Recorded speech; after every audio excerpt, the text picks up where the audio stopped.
Hello again. It is a matter of common observation that converts to any religion tend to be more devout and likely to adhere more strictly to the faith than those born into it. This is certainly the case with Catholicism, Judaism, and Islam. Often, this devotion to the minute details of religious observance is harmless, if slightly irritating.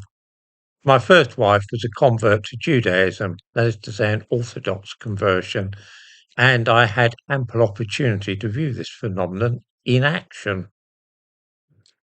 Those who convert simply for marriage tend not to be so extreme in their faith. They have converted for practical reasons. But almost invariably, those who adopt Judaism or Islam as their religion simply because they feel the Lord has called them to do so have something lacking in their lives. They are often peculiar people with unusual life histories. The real difficulties can come with conversions to Islam, simply because there is a particular strand of Islam which is aggressive and believes in attacking those who are not Muslims. This is not something seen in either Christianity or Judaism. We come now to a point of what progressive and liberal people call intersectionality, where two minority characteristics intersect. One is Islam, and the other is being of Black African heritage or ancestry. Stabbing sprees in this country are almost without exception carried out either by fanatical Muslims or by black men suffering from mental illness, usually paranoid schizophrenia. People of Black African or Caribbean ancestry in Britain are between 6 and 9 times as likely to be diagnosed with schizophrenia as white people.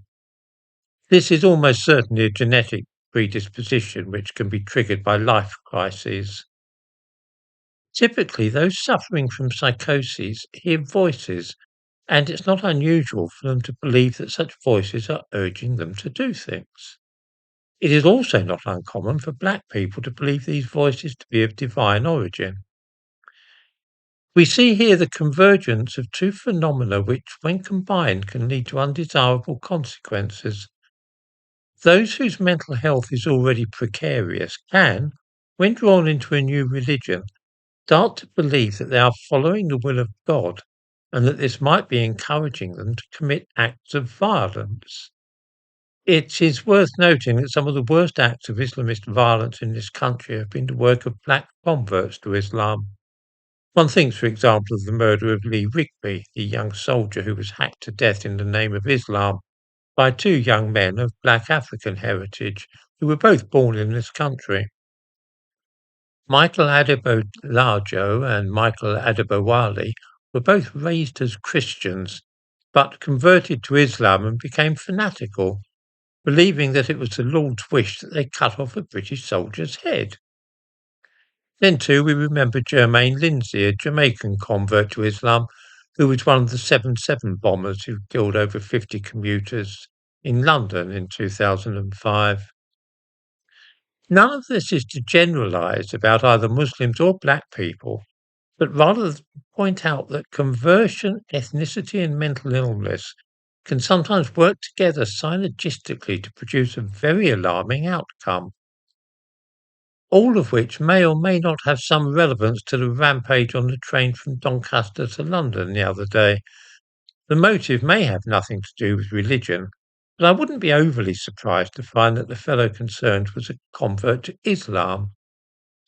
On the other hand, of course, it might turn out simply to be a case of madness, which is every bit as common a motive for such actions as is religion.